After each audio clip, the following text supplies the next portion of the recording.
गुरुजी हमारो अंतरनाथ, गुरुजी हमारो अंतरनाथ, गुरुजी हमारो अंतरनाथ, गुरुजी हमारो अंतरनाथ, बोलो जिन शासन देव की जय।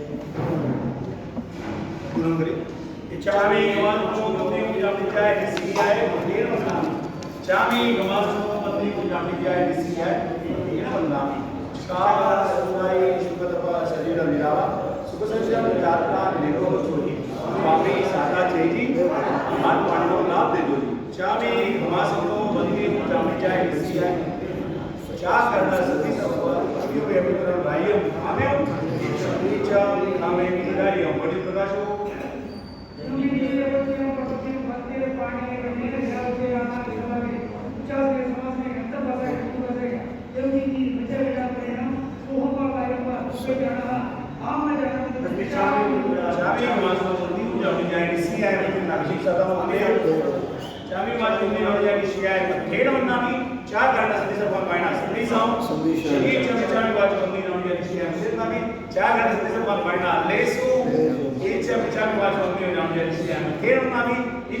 भगवान फसाई करी मायना प्रसाद कराओ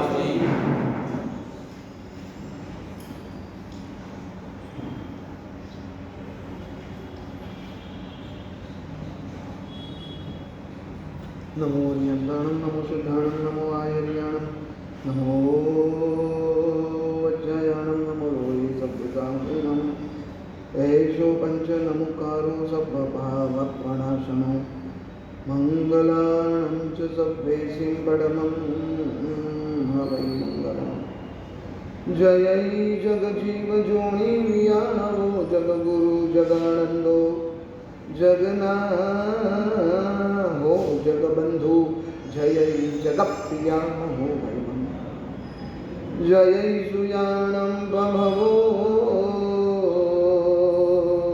तीर्थयराणं अपक्षिमो जय जय गुरुलोभाणं जय महप्पा महावीरो कल्याणपादपारामं श्रुतगंगा हिमाचलं विस्माम्भोज रविंदेवं वन्दे श्रीज्ञातनन्दनम् ओंकारबिन्दुसंयुक्तं नित्यं ध्यायन्ति योगिनः कामदं मोक्षदं चैव ओंकाराय नमो नमः अज्ञानतिमिरन्धनं ज्ञानाञ्जनशलाकया नेत्रमुन्मीलितं येन तस्मै श्री समय वाले सामने आ जाओ पीछे आ जाओ संपत जी के पीछे आ जाओ इधर बीच में गेट मत रखो पूजा के कपड़े वाले जाजन पर चले जाओ वहाँ समय वाले आएंगे इधर आ जाओ मेरे सामने भाई साहब मेरे सामने खा लिया आओ थोड़ा जाओ एक जन और आ जाएंगे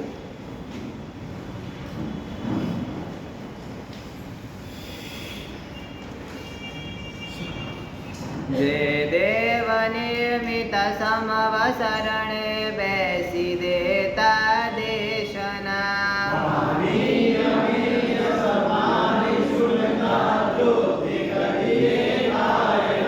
चौत्रिश अतिशय शोभता पात्रिश गुणवाणी तणा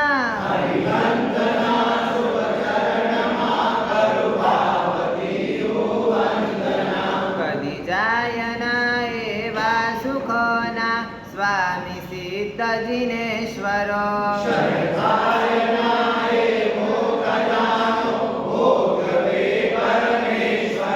रीति अने सिद्धि अनंती जे हनी कर सेवना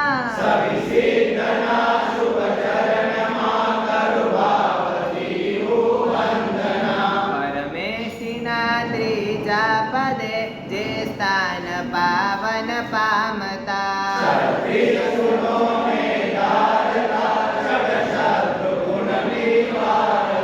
वेताव्रतो ना भारने करता स्वपरनी सारणा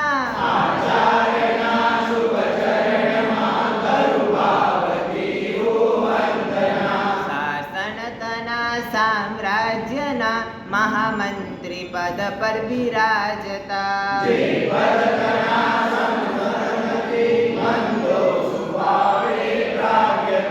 उपयोगवंत प्रधान जयणा भाव विरूपापना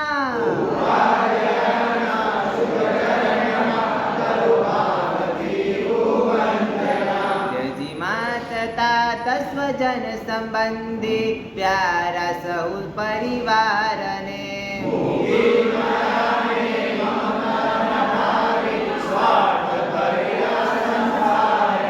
करे साधना एकांतमा एक पूर्ण पदनी जंखना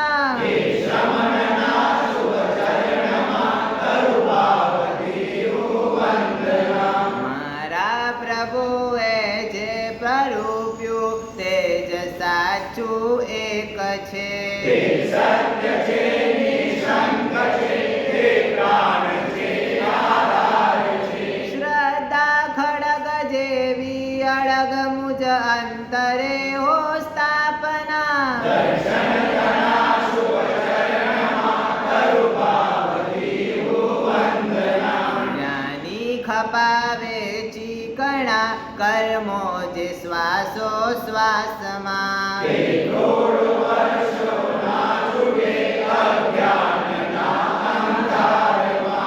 જ્ઞાનહીના પશુ સમ કયા કિસ્યા કહું ગુણ જ્ઞાનના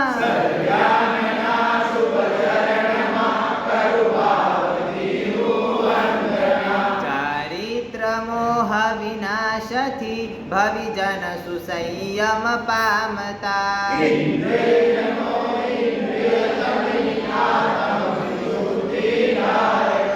જે પંચ સમિતિ ગોપ્તિ ત્રય અષ્ટમાતની જ્યા સેવના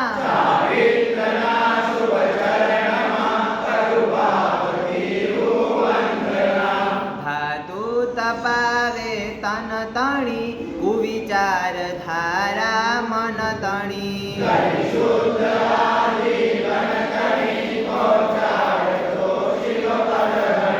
બાહ્ય અભ્યંતર બાર વેદો શાસ્ત્રમાં છે જે અના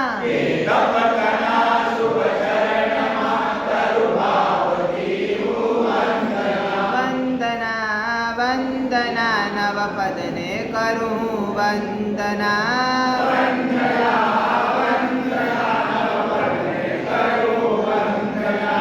વંદના વંદના નવપદને કરું વંદના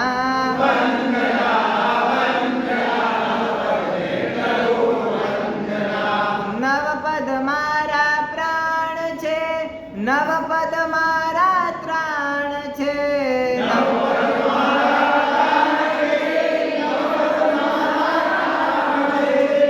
નવપદ મારા પ્રાણ છે નવપદ મારા ત્રાણ છે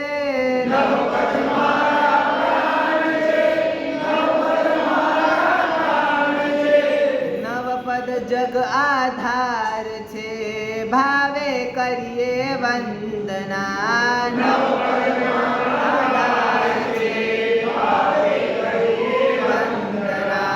વંદના વંદના વંદના નવપદને કરું વંદના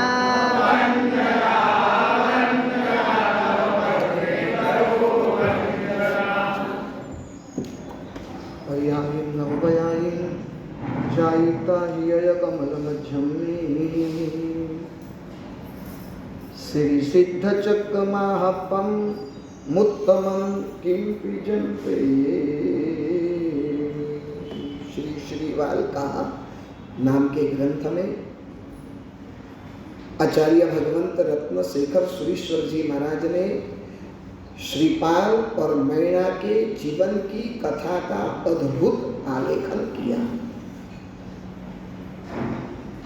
ये दोनों के जीवन की एक एक घटनाएं हर प्रसंगों का इस ग्रंथ में जिक्र किया। और सच बताओ, आपने तो शायद एक ग्रंथ पढ़ने का आपका सौभाग्य नहीं है, क्योंकि प्राकृत भाषा में ग्रंथ है, कई बार मैंने ग्रंथ पढ़ा है, लेकिन सच कहूं मैं आपसे, इस ग्रंथ में नौपद जी को केंद्र में रखने के बजाय रत्नशेखर सुरीश्वर जी महाराज ने श्रीपाद और मैना के जीवन को केंद्र में रखा। इतने बड़े अद्भुत शाश्वत तत्व नौपद की आराधना, और नौपद की आराधना को केंद्र में रखने के बजाय नौपद के आराधक को केंद्र में रखा। पूरा ग्रंथ का फोकस किसके पर है? श्रीपाल और मैना के ऊपर। सुबह में प्रतिक्रमण करते हैं, सच्चाई आती है ना भरेसर की, एक एक महापुरुषों का नाम है, एक एक महासती जीवों का नाम है। परहेश्वर, बाहुबली, अभय कुमारो, ढंडन कुमारो, सुलसा, चंदन बाणा, मनोरमा। ये जगह क्यों रखते हो? दीपू आगे आ जाना, किसके लिए आगे जगह रखी? आ जाओ आगे, तुम जल्दी फटाफट आगे जाओ।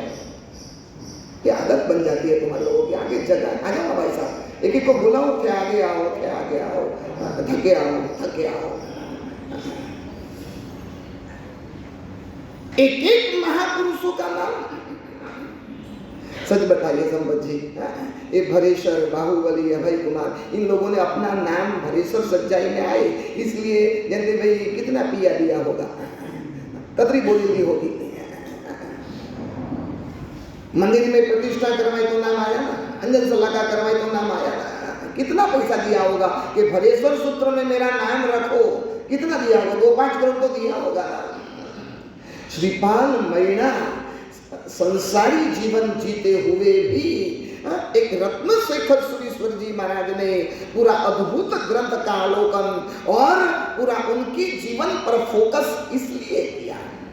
सच्चाई वो है, श्रीपाल और मैना विशिष्ट थे इसलिए नहीं, लेकिन विशुद्ध थे इसलिए। There are difference। श्रीपाल मैना कोई विशिष्ट नहीं थे, लेकिन उनका जीवन विशिष्ट नहीं था। उनका जीवन कैसा था? विशुद्ध था। कोई बड़ा व्यक्तित्व था, इसलिए श्रीपाल और मैना की कथा नहीं लिखी गई। इनके पास 9 रानियां थी, इसलिए श्रीपाल की बातों शास्त्रों में नहीं आती है। मैना जैसा रूप, मैना जैसी ब्यूटी इस जगत में कोई भी महिला के पास नहीं थी, इसलिए मैना की कथा इस ग्रंथ में नहीं लिखी गई। श्रीपाल मैना विशिष्ट तो थे, लेकिन विशिष्ट से बढ़कर उनका जीवन कैसा था? विशुद्ध था। सच बताइए, हमारा गोल कौन सा? विशिष्टता का या विशुद्धि का?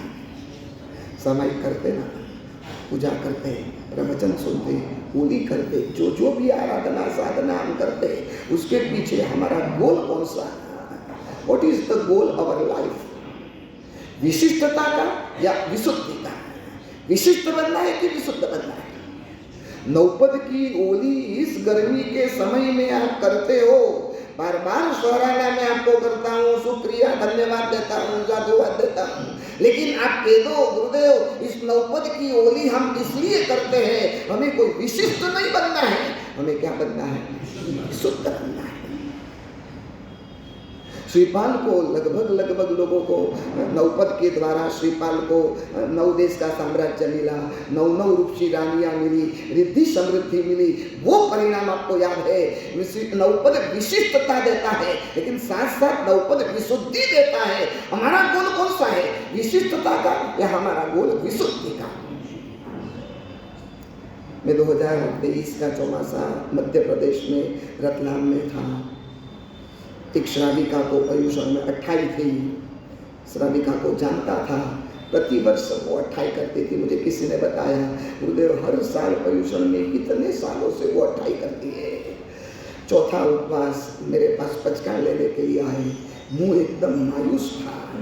मैंने उस श्राविका से कहा, मैंने कहा आप तो प्रतिवर्ष करते हो, आपको आदत है, तो चौथे उपवास में इतनी मुंह पर उदासीनता, खिन्नता क्यों? प्रतिवर्ष 28 करने वालों को तो आदत बन जाती है ना। फिर 28 कुछ नहीं होता, 1 किलो ना होता है। अब उस राधिका ने कहा, गुरुदेव ऐसे तो मुझे कोई भी तकलीफ नहीं है, मैं तो हर साल करके मुझे आदत है अट्ठाई की, और प्रभु की कृपा से उपवास तो मुझे एकदम मजे से हो जाता है। तो मैंने कहा चौथे उपवास में आपके मुंह पर मायूसी दिखाई देती है, मुझे अच्छी नहीं लगती है। उन्होंने कहा गुरुदेव ऐसे तो कोई तकलीफ नहीं, जानबूझकर मेरा मुंह को मैं मायूस रखती हूँ। मैंने कहा क्यों? गुरुदेव इसलिए यदि ऐसा मुंह नहीं रखूं तो संघ वालों मुझे साता कैसे पूछे। संघ वालों को पता तो चलना चाहिए ना, खा तो पड़े ना क्या अट्ठाई है। बोलो लोगों को पता चले इसलिए मुंह बिगाड़ कर बैठ गए। ये विशिष्ट बनने की साधना है या विशुद्ध बनने की साधना है? अक्सर सोचिए ना, जो भी छोटी बड़ी आराधना हमारे जीवन में होती है, हमारा गोल विशिष्टता का है या हमारा गोल विशुद्धि का है? समझो कि उद्यान दो जगह पर डिक्लेयर हुआ चौमासा के, एक संकेश्वर और एक पालीताना। आपको उद्यान करना वो निश्चित है, या तो संकेश्वर दादा के छत्र छाया में या तो आदेश्वर भगवान के सुहाने सानिध्य में, दोनों में से एक स्थान पर जाना है। संकेश्वर भी पवित्र तीर्थ और शत्रुंजय के लिए तो कुछ बोलना ही नहीं, वो भी इतना अद्भुत शाश्वत तीर्थ। आपने सोचा कहाँ जाओ, कंफ्यूजन। और पता चला कि संकेश्वर में उद्यान में जो प्रभावना है वहां 5 तोले की सोने की चेन की प्रभावना है, और शत्रुंजय में उद्यान के बाद जो प्रभावना है वहां 10 तोले की सोने की चेन की प्रभावना है। सच बताइए कहाँ जाओगे? संकेश्वर जाओगे, शत्रुंजय जाओगे? हाँ, कहाँ जाओगे? यहाँ तो कितने साले बनकर बैठे हो। कौन सा गोल हमारा? विशिष्ट बनना मतलब सबसे कुछ अलग हट कर दिखना, वो विशिष्ट बनना है। घर में टीवी, मोबाइल, कार, फर्नीचर जो भी रखा है और किसी के घर में न हो वैसा फर्नीचर मेरे घर में चाहिए, और किसी के पास मोबाइल न हो वैसा मोबाइल मुझे चाहिए। एक ब्रांडेड चीज का जो आग्रह होता है ना, जींस तो ऐसा ही चाहिए, वॉच तो ऐसे ही चाहिए, बूट तो एक कंपनी का ही चाहिए, मोबाइल तो एप्पल का ही चाहिए। एक ब्रांडेड का जो अपना आग्रह है ना, वो आग्रह विशुद्धि के लिए नहीं है, वो आग्रह विशिष्ट बनने के लिए। और ब्यूटी पार्लर धूम चलते हैं, धूम। क्यों? ब्यूटी पार्लर में जाकर आपको विशिष्ट बनना है कि विशुद्ध बनना है? एक महिला के पीछे एक लड़का हाथ धोकर पीछे पड़ गया। महिला थी और वो लड़का था, हाथ धोकर पीछे पड़ गया। महिला परेशान। उन्होंने अपना मुंह धोकर बताया ना, तब मामला शांत हुआ। नहीं समझे? आपको लाइट नहीं हुई? ब्यूटी पार्लर में गई थी इसलिए मुंह अच्छा लगता था, लेकिन ब्यूटी पार्लर का पूरा ब्यूटी उतर गई ना, कोई उसके सामने देखने को तैयार नहीं। हाथ धोकर पीछे पड़ा था, मुंह धोकर बताया तो असली चेहरा पसंद आया ना, वो लड़का भाग गया। ये तो आंध्र की है। क्यों आंध्र किसकी है?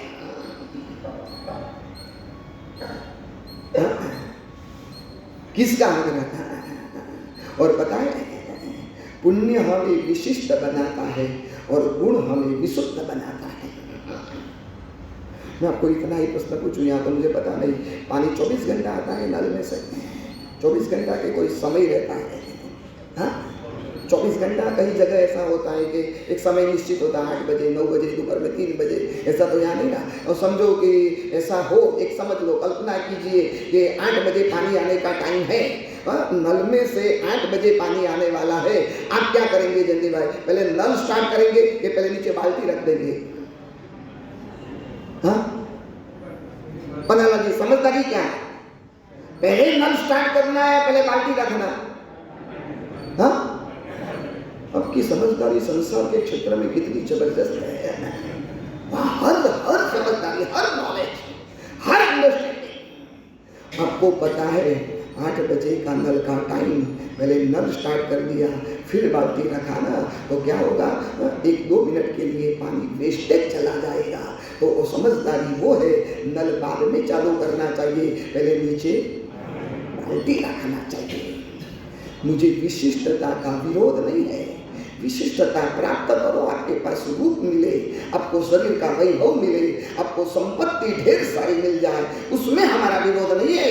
विरोध वो है, आप एक काम कीजिए, पहले विशुद्धि की बाल्टी नीचे रख दो और फिर विशिष्टता का नल चालू कर दो। आपको भले रूप मिले, मैं मना नहीं करता हूँ, अद्भुत रूप, हजारों लोग आपके सामने देखते रहे, एथलीट बन जाए, वैसा अद्भुत रूप, लेकिन उससे पहले सील की बाल्टी रख दो ना, फिर रूप का नल चालू करो। उदारता पहले मिले, फिर संपत्ति मिले, तब करने का भाव पहले मिले, फिर मजबूत पावरफुल शरीर मिले। नहीं तो क्या होगा पता है, बिना बाल्टी से यदि नल चालू करेंगे, पानी वेस्टेज चला जाएगा। हमें विशुद्धि नहीं मिली और विशिष्टता मिल गई, रूप मिल गया, शील नहीं मिला, सातवीं तरफ मिलेगी, संपत्ति मिल गई, उदारता नहीं मिली। मम्मण को देख लो, मम्मण मरकर कहाँ चला गया।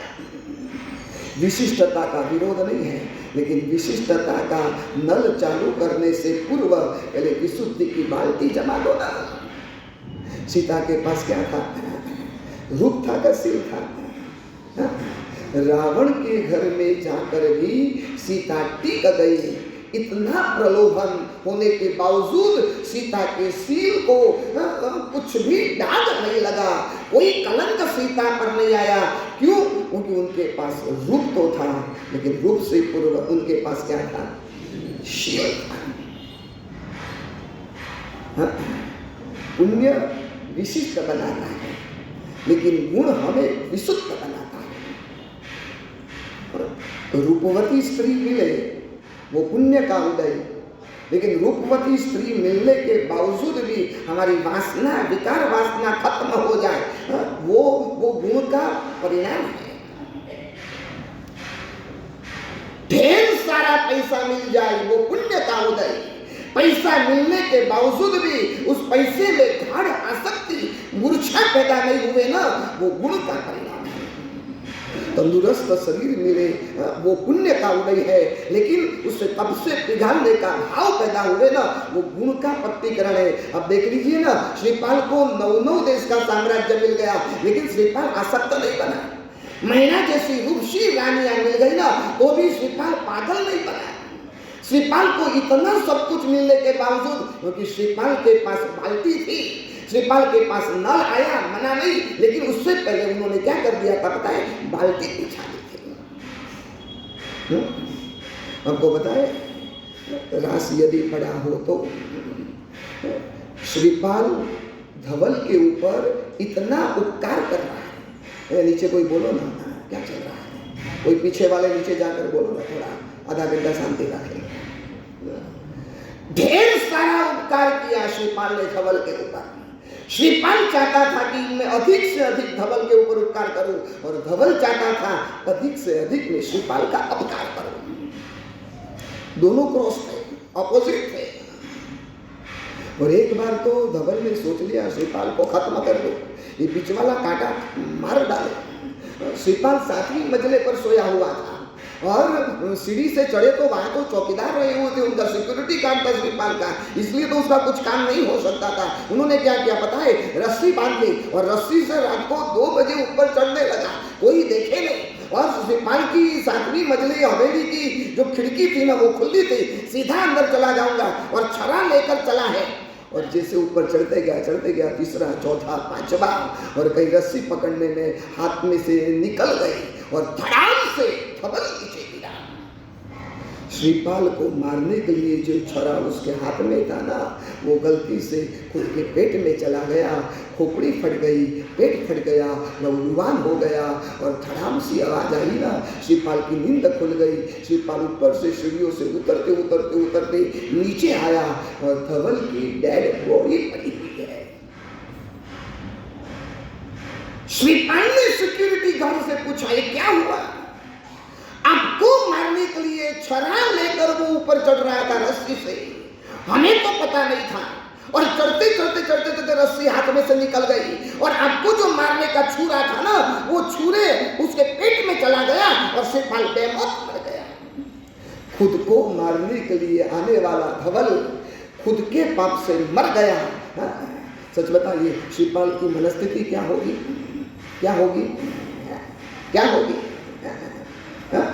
कुदरत के राज में देर है लेकिन ऐसा श्रीपाल बोलेगा। ये तुम्हारी मानसिकता है, श्रीपाल की नहीं। अब मानोगे विनय विजय जी महाराज ने रास में लिखा, क्या लिखा? गुण तेहना संभार तारे उमर मन धरे सो। एक धवल तो मेरा उपकारी है, मेरे पास बिजनेस नहीं था, व्यापार नहीं था, उन्होंने मेरा हाथ पकड़ा और मुझे लेकर गया और हर शहरों में जाकर मुझे आगे किया।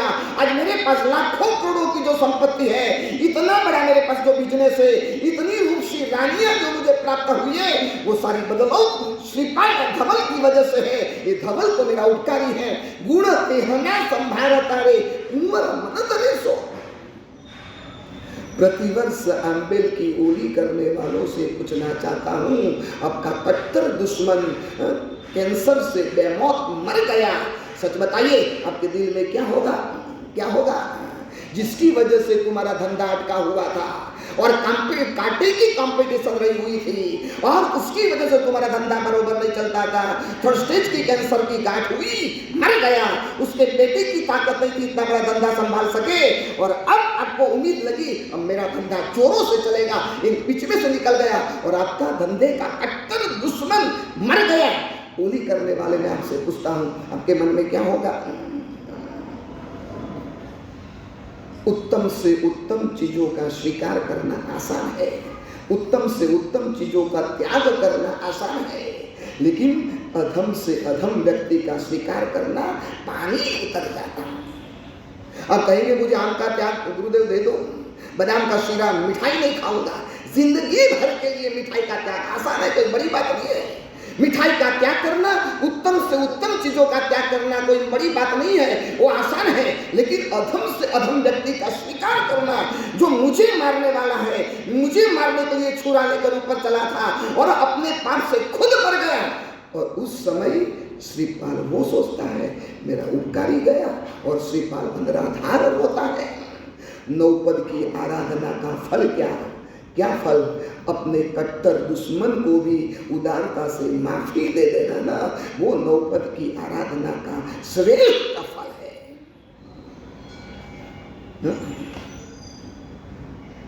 मरने की बात जाने दो ना, प्रवचन में आपका रिजर्वेशन करवाया, बेड का बिछा दिया, चलो प्रवचन की बात जाने दो। संवत्सरी कोण में तो यहाँ क्या हाल होते हैं वो पता नहीं है। मैं मुंबई में था, 10 बजे बारसा सूत्र चालू था और एक व्यक्ति आया जिन्होंने अपना बेड का रिजर्वेशन करवाया। मैंने उसको आगे बुलाकर पूछा, मैंने कहा दोस्त 3 बजे प्रतिक्रमण है, अभी तो 10 बजे, इतना जल्द? गुरुदेव मैं तो पिछले 12 माह से इंतजार कर रहा था कब संवत्सरी आए, कब संवत्सरी आए। मैंने कहा तेरा जैसा धर्मी तो पूरे शहर में कोई नहीं, क्या बात करता है। और बरोबर 2 बजे आया, 2 बजे आया, मैंने देखा बाजू वालों का बेड का उठाया और खिड़की में से सीधा बाहर फेंक दिया। मैंने उसको आगे बुलाया, मैंने कहा दोस्त तू तो सुबह में मुझे कहता था कि 12 मई से संवत्सरी का इंतजार कर रहा हूँ और ऐसा बेड का किसी का उठाकर फेंक रहा है। गुरुदेव इसलिए तो इंतजार करता था। मैंने कहा इसलिए मतलब? गुरुदेव पिछले साल इस व्यक्ति ने मेरा बेड का उछाल कर फेंका था और मैं इंतजार करता था अब अगली संवत्सरी कब आए और कब उसका बेड का उछाल कर फेंक दो। विजयवाड़ा वाले तो ऐसा नहीं करेंगे ना। हाँ जल्दी भाई, कोई करो सर, कोई करो। आप क्या करेंगे बताओ? आप बेड का उछाल कर नहीं फेंकेंगे, अब उसको ही उठाकर फेंक देंगे।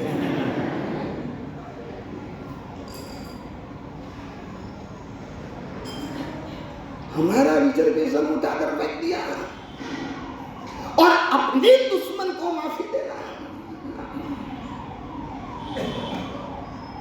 आराधना का गोल विशिष्टता मत रखो, विशुद्धि रखो। आज बहुत ही बड़ा महत्व का पद है, नौपद का बिल्कुल सेंटर है, नौपद का केंद्र आधार है। एक और अरिहंत सिद्ध आचार्य उपाध्याय, दूसरी ओर दर्शन ज्ञान चारित्र और अरिहंत पूरा विश्व का आधार है। आचार्य भगवान पंच परमेष्टि भगवान का केंद्र है, लेकिन साधु पूरे नौपद के केंद्र है। पूरे लौटा के पहनना। सच बताइए, कोई भी तीर्थंकर हुए, वो तीर्थंकर डायरेक्ट बने कि पहले साधु बने? हाँ, पहले क्या बने? आपको तीर्थंकर बनना है कि साधु बनना है? अब नहीं बोलेंगे, पता नहीं, दो मैंने तो मुझे ठान ही पड़े पन्नालाल जी, दो चीज प्रवचन में आती है, लोग मुंह नीचा कर देते हैं। एक पैसे निकालने की बात आती है। हाँ, मैंने अभी इंदौर में चातुर्मास था ना, एक दिन पैसे के लिए इतना प्रवचन में बोला, इतना कड़क शब्दों में, नहीं बोलना चाहिए लेकिन मेरे मुंह से निकल गया। मैं जब जोश में आ जाता हूँ ना, तब ऐसे शब्द निकल जाते हैं ना, मुझे पता नहीं चलता। और ऐसा बोला, हम 10-15 मिनट, आधा घंटा बोला। अब मानोगे, जोश में युवक प्रवचन में खड़ा हो गया। गुरुदेव 1 मिनट, मैंने कहा बोल क्या है? गुरुदेव आपके पास जो चीज है वो हम कभी मांगते हैं?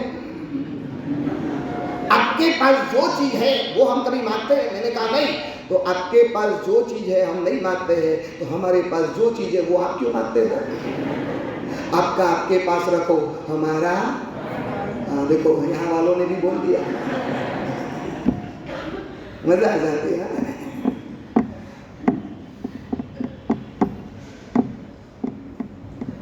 पैसे की बात और साधु बनने की बात आती है ना, पता नहीं आपका मुंह क्यों नीचा हो जाता है, क्यों नीचा हो जाता है। गेटवे ऑफ इंडिया मुंबई में है, बताएं। पहले के जमाने में समुद्र के मार्ग से आना हो ना, तो गेटवे ऑफ इंडिया में से आना पड़ता है, तब मुंबई में एंट्री होती है। ऐसे वैसे एंट्री नहीं होती थी। आज भी है गेटवे ऑफ इंडिया, कि इंडिया में एंट्री लेनी हो तो उस गेट में से पसार कर निकलना पड़ता है। आपको पता है, गेटवे ऑफ नवपत, आपको हरियंत बनना है, आपको सिद्ध बनना है, आपको आचार्य बनना है, आपको उपाध्याय बनना है ना, तो गेटवे ऑफ नवपद कौन है? साधु है, गेटवे ऑफ नवपद। इसलिए तो मानसिक ग्रंथ में पूर्वाचार्यों ने लिख दिया, न तीर्थम बिना नियंत्रेहिम, बिना तीर्थ से, भाई बैठो आगे बता, न तीर्थम बिना नियंत्रेहिम, बिना साधु से कभी तीर्थ नहीं चलने वाला है। शायद श्रावक श्राविका नहीं होगा ना तो जिद शासन चलेगा, लेकिन साधु साध्वी नहीं होंगे ना। आज जो भी रौनक साउथ में, मुझे पता है, मैं 35 साल पहले साउथ में आया था मेरे गुरुदेव गोवन मालूश्वरी जी महाराज के साथ। चेन्नई मैंने चातुर्मास किया था। मैंने प्रवचन की शुरुआत चेन्नई से की थी, तब मेरी उम्र 16 साल की थी, सिर्फ मैं 16 साल का था। मेरे गुरुदेव ने मुझे प्रवचन में भेजा था, जा कुलबुद्धि तू प्रवचन की शुरुआत कर, और मैंने जीवन का पहला प्रवचन चेन्नई में दिया था। तब मैं देखता था साउथ के सारे संघ गुरुदेव के पास बार बार आकर विनती करते थे, गुरुदेव आप बड़ा समुदाय लेकर आओ, साधु दो ना, साधु दो ना। उस समय मुझे याद है अजीत शेखर महाराज को गुरुदेव ने यहाँ चौमासा के लिए सबसे पहली बार भेजा। ऐसे तो कई संघ थे जहाँ साधु नहीं मिलते थे। और साउथ की जो रौनक है ना, और साउथ डाउन से तब भाव में जो आगे बढ़ा हुआ है ना, उसकी वजह क्या है आपको पता है? इसकी वजह से, श्रावक श्राविका की वजह से, इसकी वजह से, साधु की वजह से। बार बार साधुओं का चौमासा हुआ। प्रतिष्ठा के बाद तो प्रतिवर्ष चातुर्मास हुआ, और धीरे धीरे भाव बढ़ते गया। प्रभु को केवल ज्ञान हुआ वैशाख सुदी दशम को। भगवान महावीर को केवल ज्ञान कब हुआ? वैशाख सुदी दशम। लेकिन पता है, अनंत तीर्थंकर हुए, सभी तीर्थंकरों ने जिस दिन कैवल्य की प्राप्ति की ना, उसी दिन शासन की स्थापना की। लेकिन महावीर अपवाद है। महावीर ने वैशाख सुद दशम को केवल ज्ञान हुआ, लेकिन शासन की स्थापना दशम को नहीं की। शासन की स्थापना वैशाख सुदी 11 को की। क्यों? रुजुवाली का नदी के किनारा पर देवों ने स्वनमस्रण भी लगाया। लाखों लोग प्रभु को सुनने को आए, असंख्य देवी देवताएं प्रभु को समवसन में सुनने को आए। सब कुछ हुआ, लेकिन हुआ क्या? तकलीफ है, किसी को वीरती का भाव नहीं लगा, कोई साधु नहीं बना। और प्रभु ने सोचा कि आज कोई साधु नहीं बनेगा तो शासन की स्थापना कैसे होगी। और वैशाख सुदी 11 के दिन गौतम स्वामी जी वगैरह 11 ब्राह्मणों को दीक्षा दिया, उनके शिष्यों को 544 को दीक्षा दिया, और उसी दिन प्रभु ने शासन की स्थापना की। मतलब जब तक साधु नहीं होता है ना, तब तक शासन की स्थापना भी नहीं होती है। बिना साधु बने कभी हमारा कल्याण नहीं होगा, बिना चारित्र लिए कभी भी मोक्ष होने वाला नहीं है। जो लोग कहते हैं ना, हृदय संसार में बैठकर भी धर्म तो हुए ना, घर में बैठने पर सामयिक तो हुए कि नहीं हुए? प्रतिक्रमण हुए कि नहीं, तब हुए कि नहीं। हमारे गुरुदेव कहते थे कि घर में बैठकर धर्म करना ना वो चना मुमरा जैसा बिजनेस है, और साधु बनकर जो धर्म आराधना करना ना वो डायमंड का बिजनेस है। एक डायमंड का इधर उधर हिलाओ ना लाखों की प्रॉफिट हो जाती है, और चने मुमरे के कितने भी थैले इधर उधर घुमाओ ना 5-50-100 रुपया मिलेगा और कुछ मिलेगा।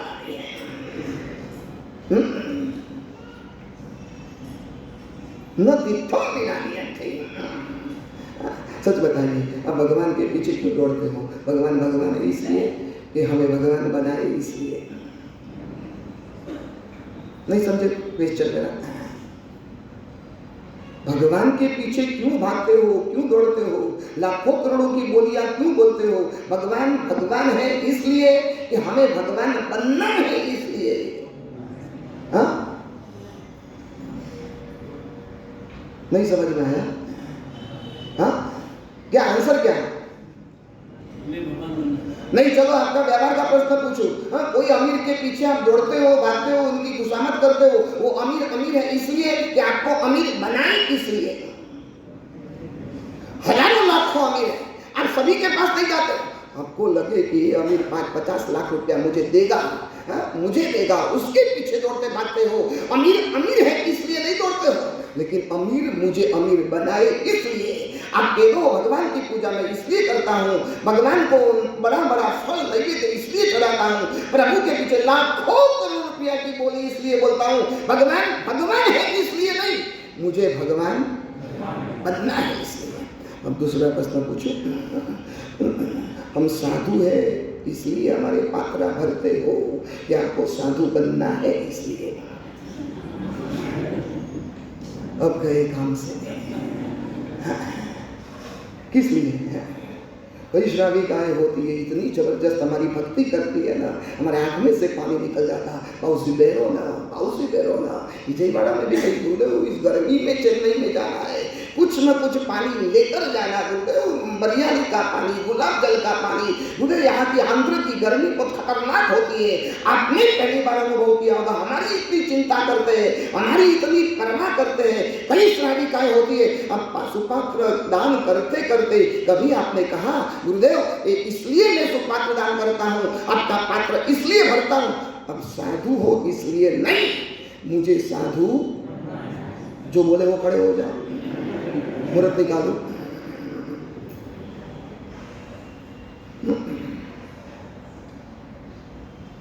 हम सब जी कई साधु आए ना, सबको पूछा ना बाबूजी कोई खप, बाबूजी कोई खप, कभी ऐसा पूछा? कभी नजदीक जाकर पूछा गुरुदेव आपके वैराग्य का कारण क्या कारण? बनाना जी अब तो इतने साधु हो के सत्संग में हो, कोई आचार्य भगवान, कोई मुनि भगवान, कोई सन्यासी को पूछा बाबूजी वैराग्य क्यों हो, क्यों बाबूजी दीक्षा ली थी? कभी पूछा? आपने पूछा औषधि की आवश्यकता है, वस्त्र कपड़े की आवश्यकता है, कोई दवाई वगैरह चाहिए तो बोलो बाबूजी जो खाते वो बोलो। लेकिन कभी नजदीक जाकर पूछा गुरुदेव वैराग्य क्यों हुआ? क्यों नहीं पूछा? सच कहूं पूरी दुनिया घूमा, पूरी दुनिया लगभग सभी स्टेट में चौमासा करके आया, लेकिन विजयवाड़ा जैसी शांति नहीं देखी। क्या साइलेंट है। अभी 1 रुपये का सिक्का नीचे गिरे ना आवाज आती है, इतना साइलेंट। मैंने गांव में प्रवचन में प्रश्न पूछा ना, एक व्यक्ति ने मुझे बहुत सुंदर जवाब दिया, गुरुदेव आपके प्रश्न के 2 आंसर है, एक सच्चा और एक अच्छा। मैंने कहा अच्छा सच्चा ये क्या? गुरुदेव आपको पसंद आए वो जवाब अच्छा है, और हमारे दिल में जो वाकई में बैठा हुआ है ना वो जवाब सच्चा है। आपको क्या सुनना है, सच्चा जवाब सुनना है कि अच्छा जवाब सुनना है? मैंने कहा कि नहीं मुझे तो सच्चा सुनना है, मुझे अच्छा नहीं सुनना है। तो गुरुदेव सुन लो, आप पूछते हो ना कि इतने साधु संत के पास हम गए लेकिन आपको वैराग्य क्यों हुआ, दीक्षा का भाव क्यों हुआ?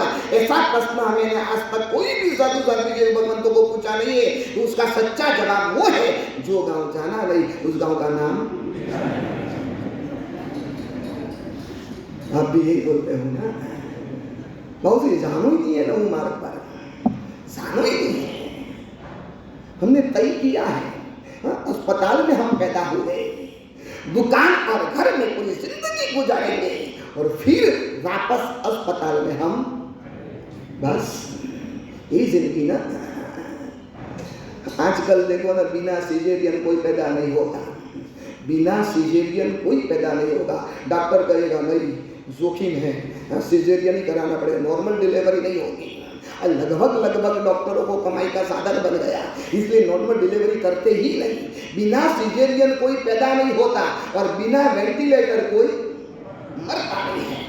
वो सिजेरियन से पैदा होता है और वेंटिलेटर से इस दुनिया में जो रवाना हो जाता है। हमने गुरुदेव तय कर दिया है कि नहीं, चाहे कुछ भी हो जाए, हम अस्पताल में पैदा हुए, पूरी जिंदगी दुकान और घर में निकाली और जिंदगी भर मरकर लास्ट में अस्पताल में हम चले जाएंगे।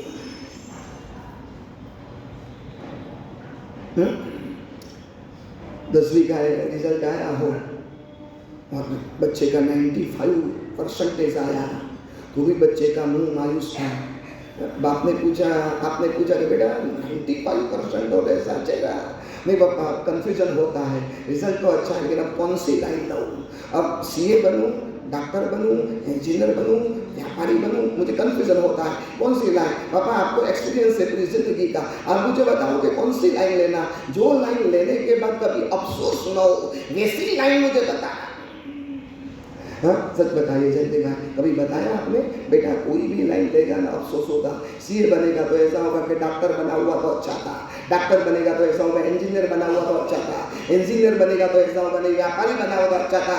बेटा एक लाइन ऐसी है जिसमें कभी भी अफसोस नहीं होगा, लेना हो ना बेटा एक लाइन लेने जैसी है। कभी कहा आपने? कभी कहा? और गलती से कहा हो और बेटा पूछे पापा आपने क्यों नहीं लिया, आपने क्यों नहीं लिया? मेरे एक शिष्य की बहन की दीक्षा थी 3 साल पूर्व मुंबई में भायंदर में।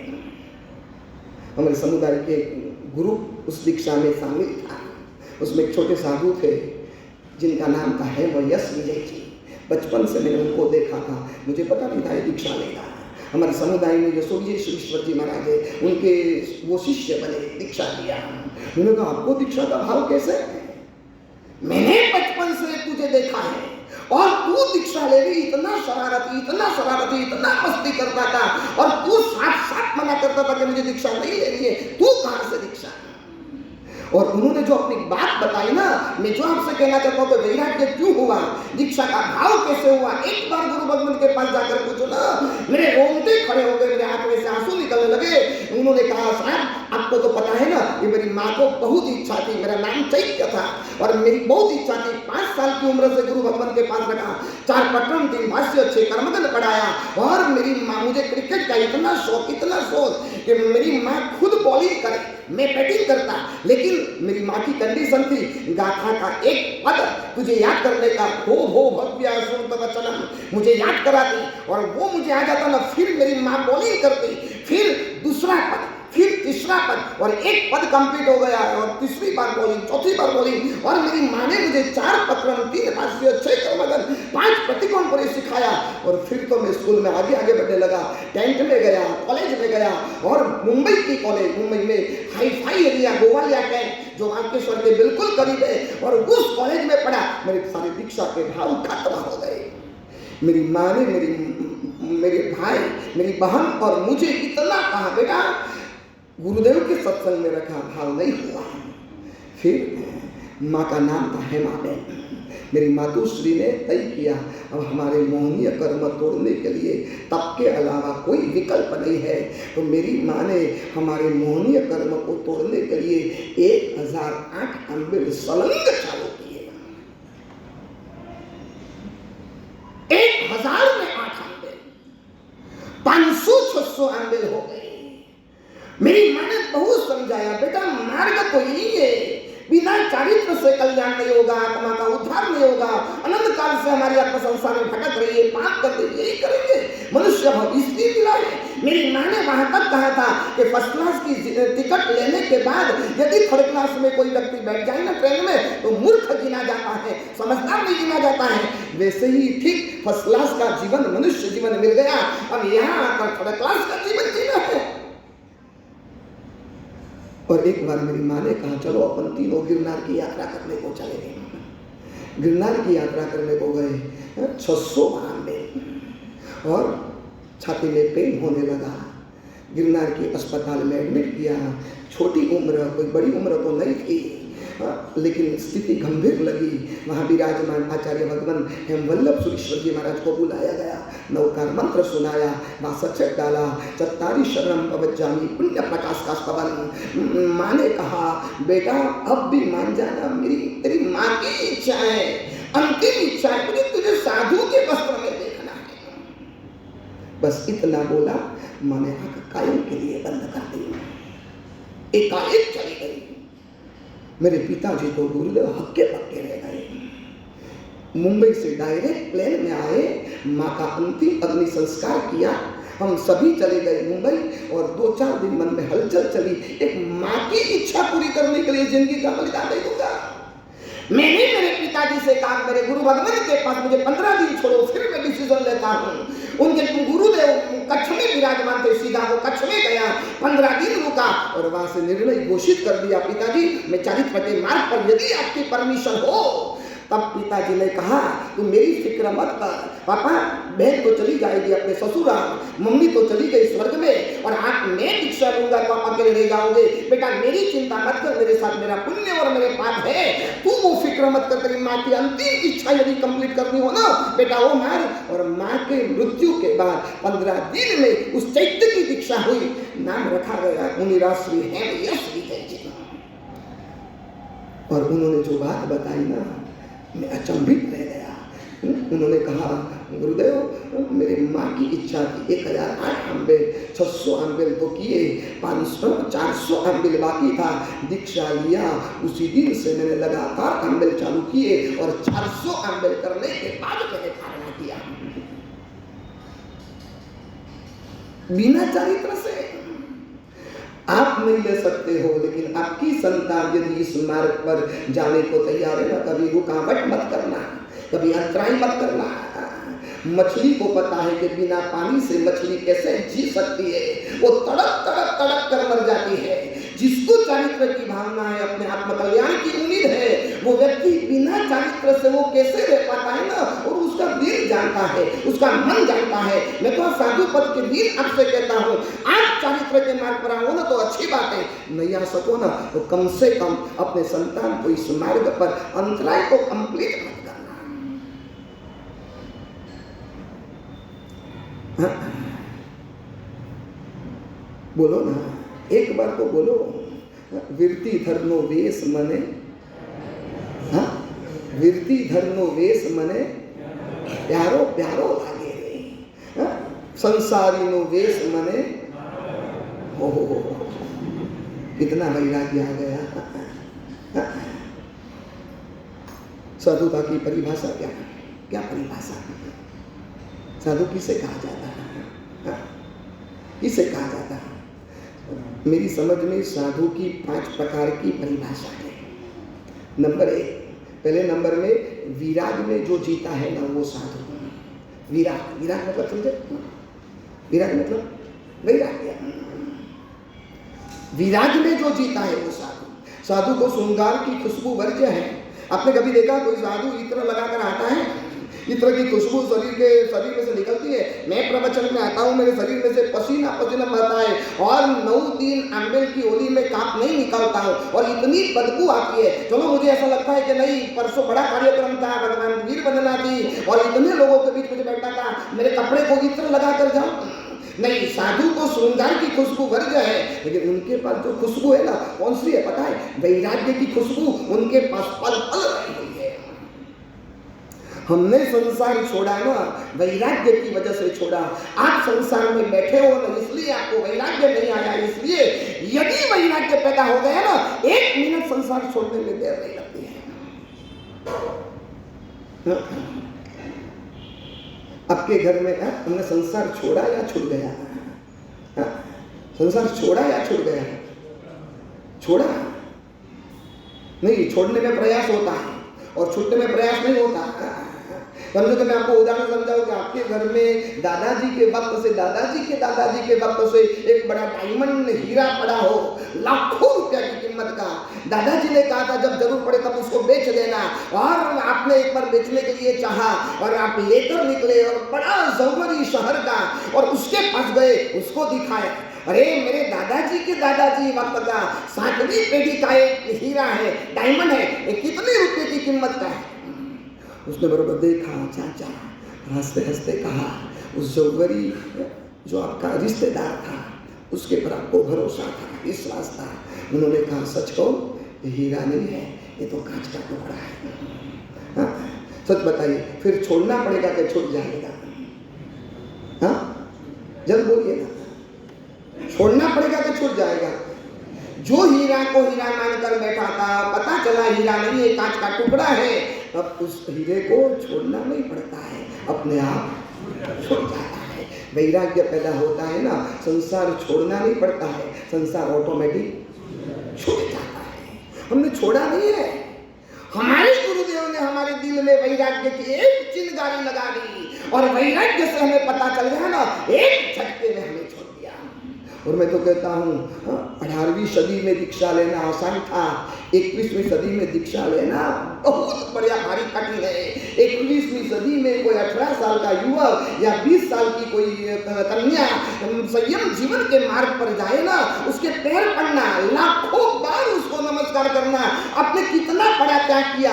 18वीं सदी में भोग सुख के इतने साधन नहीं थे, इतनी सुख की सामग्रियां नहीं थी, और आजकल तो laptop, computer, web series, TV, mobile, कितनी कितनी सारी चीज है। और जब युवक 18 साल का वो सब छोड़कर जाए ना, बार बार उसको नमस्कार करना। 7 वंडर्स है, साधु जीवन मतलब 7 वंडर्स है। जो 7 चीज बिना आपको 1 सेकंड नहीं चलता, वो 7 चीज हमने घास के तिनके की तरह एक झटके में छोड़ दिया। नंबर 1, पहले नंबर में पैसा, number 2 TV, number 3 mobile, number 4 घर, नंबर 5 फैन, एसी सब आ गया, नंबर 6 व्हीकल्स, और नंबर 7 स्वजन। ये 7 चीज के बिना अब 1 घंटा भी रहकर मुझे बताओ ना, मैं आपका गुलाम बन जाऊं। बिना पैसे, बिना टीवी, बिना मोबाइल, बिना घर, बिना स्वजन, बिना पंखा, एसी, बिना व्हीकल। अरे आपको वहां से मालूम है ना, घर से भी 10 मिनट का फासला है, ज्यादा नहीं है, तो भी आप बाइक पर आएंगे। वीर बनना के दिन मैं बिना फैन से बैठा था, आपने तो आराम से फैन लगा दिया था, मुझे पूछने को भी नहीं आए, तुमने फैन लगाए चले गए, निश्रा मेरी थी, लेकिन मुझे पूछने का भी नहीं। आप 1 घंटा बिना फैन से नहीं रह सकते हो, बिना एसी से नहीं रह सकते हो, बिना टीवी, बिना मोबाइल, बिना पैसे, और बिना 7 चीजों के बिना सारी जिंदगी जो साधु साध्वी निकाल रहे हैं, वो त्याग महान नहीं है। मुंबई में माटुंगा में मेरा चातुर्मास, आसो जोली, साधु पद का दिन, ऐसी बात निकली तो मैंने प्रवचन में आज भी देने वाला हूँ। उसी दिन भी मैंने प्रतिज्ञा दी थी, मैंने कहा आज एक काम करना, घर जाओ, दुकान जाओ, ऑफिस जाओ, लेकिन आपको खुद को फैन की स्विच आपको खुद को चालू नहीं करने का। कोई दूसरा स्टार्ट करे तो उसके नीचे बैठ सकते हैं, लेकिन आपको अपने हाथ से, और किसी को बोलने का भी नहीं, और इशारा भी नहीं करने का। सभी ने सौगंध लिया, सभी ने। उस दिन प्रवचन में एक पिताजी आए थे, उन्होंने भी ले लिया। घर पर पहुंचे, दिन को ठीक है वो निकल गया कैसे वैसे भी करके, लेकिन रात को तो इतनी गर्मी, रात को तो पता नहीं यहाँ हवा दिन में आती है, रात को तो छुट्टी पर चली जाती है। मुझे लगता है कि रात को विजयवाड़ा की हवा कायोत्सव ध्यान में बैठ जाती होगी। ताऊ कायम ठाणेनम मोनेनम जानेनम अपायणम, उनको बोलने दो, नाम क्यों बोलते हैं। रात को बिल्कुल हवा बंद। बाप ने बेटे से कहा, पापा बेटा गर्मी बहुत है। हाँ पापा गर्मी तो बहुत है, क्योंकि पत्नी पियर गई थी, बाप बेटे दोनों ही थे घर में। और बाप ने सोचा कि मैं सौगंध दूंगा, लेकिन बेटा तो स्कूल गया था, वो तो उसको सौगंध लेगा नहीं, इसलिए चलो वो चालू कर देगा। आपने तो गुरुदेव ने कहा सौगंध लेना है, ले लिया, और इशारा को करना नहीं था, बोलना भी नहीं था, बेटा बहुत गर्मी है। हाँ पापा बहुत गर्मी है। क्या करेंगे? बाप ने कहा चल अपन बालकनी में जाकर सो जाए, और दोनों गद्दी उठाकर बालकनी में गए। लेकिन बालकनी में भी हवा तो कायोस्तर ध्यान में, पेड़ का पत्ता भी हिलता नहीं था। बाप पूरी रात करवट बदलते रहा, बेटे को भी नींद नहीं। बाप ने बेटे से पूछा, बेटा तू सुबह कहाँ गया था? अरे मैं तो स्कूल गया था, लेकिन स्कूल पहुंचा और अचानक छुट्टी हो गई। छुट्टी हो गई, मुझे पता था कि मम्मी तो घर पर है नहीं, घर लॉक होगा, क्योंकि पापा प्रवचन में गए होंगे, इसलिए मैं डायरेक्ट स्कूल में से निकलकर मैं उपास लेने आया। और गुरुदेव ने फैन की प्रतिज्ञा देना चाहा। मैंने कहा पापा तो लेंगे नहीं, इसलिए मैंने ले लिया। बाप ने कहा बेटा तुम मुझे तो पूछना चाहिए ना। पापा आपने मुझे पूछा। दूसरे दिन आए, आंख में से आंसू, हृदय एक रात बिना पंखे से इतना अर्थ ज्ञान हुआ, इतनी परेशानी हुई। और गुरुदेव अब जिंदगी भर पंखे का त्याग करते हो? गुरुदेव काल कर दिया। किस लिए साधुओं की निंदा करते हो? यूं आलोचनाएं करते हो, ये साधु वैसा, वो साधु वैसा, वो साधु ये करता है, वो साधु ये करता है। और मैं तो वहां तक कहता हूँ डायरी रखो स्पेशल। विजयवाड़ा में जितने साधु साधु जी भगवान पधारे ना, उनकी जितनी भी माइनस पॉइंट हो ना, वो सारी डायरी में लिखने का, नाम के साथ फलाने साधु वो करता है, फलाने साधु यूं करता है, फलाने साधु वो करता है, और पूरी डायरी भर जानी चाहिए। लास्ट एक पेज खाली रखने का, और लास्ट में लिखने का, मैं जब साधु बनूंगा ना तब उसमें से कुछ भी करूंगा नहीं। है ताकत। और साधुओं की आलोचना करते हो। और हमारी महिलाओं तो आज तो पूरा सोशल मीडिया साधुओं की निंदा से उभर गया। कोई राजस्थान में रहने वाला, तमिलनाडु में रहने वाला, गुजरात में रहने वाला, बस बैठे बैठे कुछ करना नहीं है, बिना पंखे, बिना एसी, बिना वजन, बिना घर, बिना टीवी, बिना मोबाइल और बिना पैसे से पूरी जिंदगी जो निकालता है। ठीक है कोई साधु से गलती हो जाती है, हम भी भगवान थोड़ी है, मैं भी छदमस्त हूँ, मेरी मुझसे भी कोई गलती हो जाए तो मेरे पास आओ, और नहीं मैं नहीं सुधरू तो मेरे गुरु के पास जाओ। लेकिन सोशल मीडिया पर जाकर, और सोशल मीडिया पर बड़े आलोचकों की फौज पैदा हुई है, और छोटी छोटी बातों को दुनिया के सामने रखते हैं। 99% नहीं साधु सुविशुद्ध जीवन जी रहा है, और एकाध कोई घटना की वजह से पूरी साधु संस्था को बदनाम करते हो।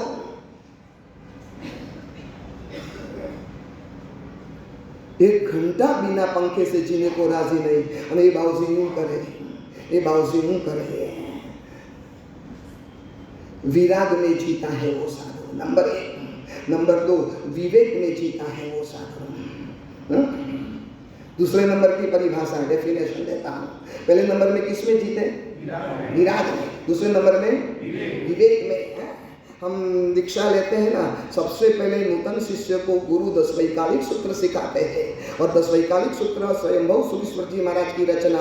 और उसमें शिष्य गुरु से पूछता है, कोई चक्रवर्ती भी दीक्षा लेना चाहिए का मालिक, तो दीक्षा लेकर सबसे पहले गुरु भगवान को प्रश्न करता है, कहम चरे, कहम चिट्ठे, कहम भाषे, कहम सहे। गुरुदेव मुझे खाना कैसे? गुरुदेव मुझे बोलना कैसे? गुरुदेव मुझे चलना कैसे? गुरुदेव मुझे सोना कैसे? या चक्रवर्ती को खाना पीना सोना बोलना आता नहीं होगा? नहीं। तब गुरु जवाब देते हैं, जयम चरे, जयम चिट्ठे, जयम भाषे। जो भी बोले ना, जैना के साथ बोलना, जैना के साथ चलना, जिससे विवेक पूर्वक हमारी बोल चाल, हमारी गोचरी पानी सब कुछ हमारा विवेक पूर्वक होना चाहिए। सच बताइए, कभी कभार हमको पानी पूरी खाने का मन नहीं होता होगा? पानी पूरी बोलते हो ना, क्या बोलते हो बच्चे? एमपी में क्या पतासा पूरी बोलते हैं, यहाँ क्या बोलते हैं? पानी पूरी बोलते हो ना। या कभी हमको मन नहीं होता होगा, लेकिन कभी देखा कोई साधु को कोई लारी के पास जाकर बैठ गया और फेरिया वाला बोला, पानी पूरी दे? कभी देखा नहीं। विराग में जीते हैं, साथ साथ विवेक में जीते हैं, विवेक में। नंबर 3, तीसरे नंबर में विचार में जीते हैं, उसका नाम साधु। पहले नंबर में विराग, नंबर 2 विवेक, नंबर 3 विचार में, सम्यक विचारों में, सोते समय, पीते समय, बोलते समय, चलते समय साधु के मन में 24 आवर्स अच्छे ही विचार चलते हैं, शुभ विचार। सच कहूं, प्रवचन में आपके लिए नहीं दे रहा, प्रवचन में मेरे खुद के लिए देता हूं। आप कम आओ ज्यादा आओ मुझे कोई फर्क नहीं पड़ता है।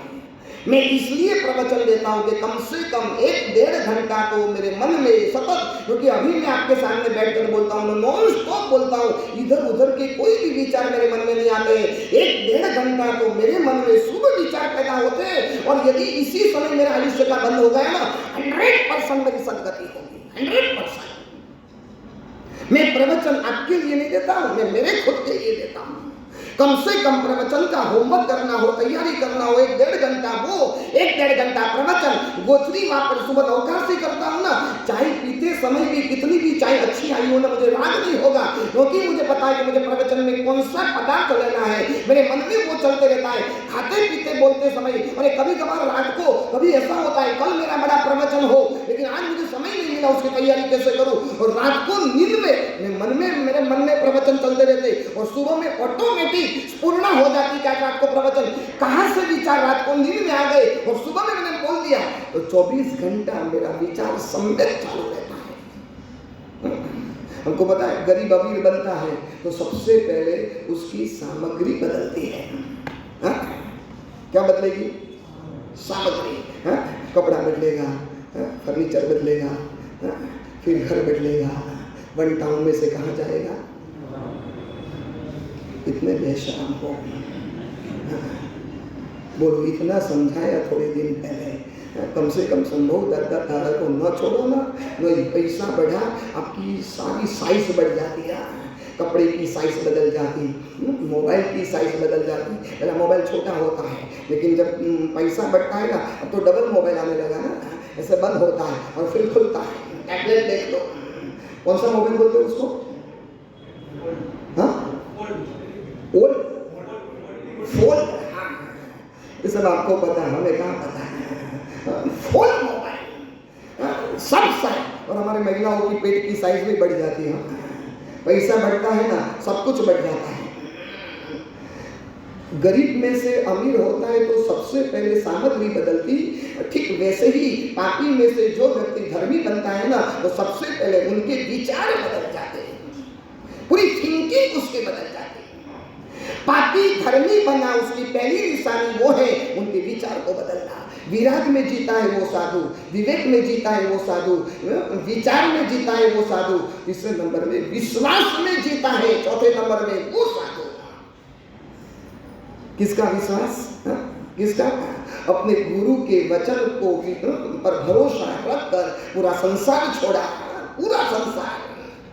शॉर्ट में मैं बताऊं, विश्वास मतलब 3 भूमिका।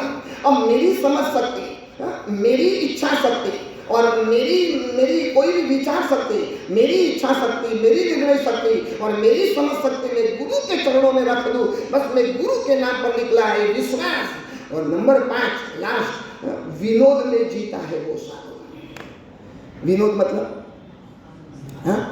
आनंद, मस्ती में। अब सोच बताए, बाथरूम में जाकर आए ना, मुंह धोकर आए कि नहीं आए? पूजा किया होगा तो नहाया तो होगा ना, स्नान तो किया होगा ना। सच बताइए, मैं तो नहाया नहीं हूँ, 48 साल से मैं नहाया नहीं हूँ। 48 साल हुआ, हाँ, पसीना से रोज नहाता हूँ, पानी से नहीं नहाया। सच बताइए, आपका चेहरा ज्यादा चमकता है कि मेरा चेहरा ज्यादा चमकता है? तो बोलना ही पड़ेगा ना। आपका चेहरा देखो ना, यहाँ कितने लोग तो ऐसे बैठे, पीछे वाले तो पता नहीं जैसे उठौने में आए हो वैसे बैठे। हम पता नहीं घर वाली में धक्का मार के भेजा होगा, जान बाबूजी के प्रवचन में जान, अच्छो बोले बाबूजी। अरे पता नहीं, कुछ लोगों तो प्रवचन में ऐसे बैठते हैं ना, मैं कितनी भी हंसाने की कोशिश हंसते ही नहीं। हाँ, पता नहीं समझ में आता है कि नहीं। एक बार एक बड़ा चुटकुले सुनाने वाला आया, हास्य कलाकार गांव में, और 50,000 लोग उसको सुनने के लिए आए। बात में हंसाता, बात में। उन्होंने प्रोग्राम शुरू करने से पहले कंडीशन रखी, आज मैं बोलूंगा, ऐसा बोलूंगा, आप लोट कर हंसेंगे। लेकिन जो व्यक्ति नहीं हंसाना, मेरा सुनकर 3 घंटे का मेरा कार्यक्रम नहीं हंसाना, तो मेरी ओर से 1 लाख रुपया गिफ्ट में दिया जाएगा। और सब 1 लाख रुपए की लालच में ऐसे हाथ पकड़कर मुंह बंद करके बैठ गए। लेकिन वो ऐसा बोलता था ना, एक हंसने लगा, दूसरा हंसने लगा, तीसरा हंसने लगा। 3 घंटे में लगभग सभी हंसे। एक मर्द का बच्चा था, 3 घंटे में नहीं हंसा तो नहीं हंसा। वो कहाँ का था पता है? विजयवाड़ा का था। नहीं हंसा। बहुत कोशिश की, हास्य कलाकार थक गया, चल भाई मैं हार गया, तू जीत गया। 1 लाख रुपया का चेक उसको दिया गया, ले ये तेरे नाम पर लेकर जा। आप मानोगे, दूसरे दिन सुबह में उसकी घरवाली दौड़ी दौड़ी हास्य कलाकार के घर पर आई और 1 लाख रुपया का चेक फेंका। उठाओ, नहीं चाहिए। क्यों, क्या हुआ? अरे क्या मालूम आपने क्या कल ऐसा बोला। मेरा पति सुबह से उठा और उठकर हंस ही रहा है, जोर जोर से हंस रहा है। तो वो हास्य कलाकार ने पूछा, कल तेरा पति तो प्रोग्राम में हंसा नहीं और आज हंस रहा है, इसलिए तो मैंने 1 लाख रुपया का चेक मेरी ओर से दे दिया। अब उसकी पत्नी ने राज बोला, कल उसके चुटकुले समझ में नहीं आए, उसको आज समझ में आए। नहीं समझे? कुछ लोग मेरे व्याख्यान सुनने के बाद घर में जाकर हंसते हैं।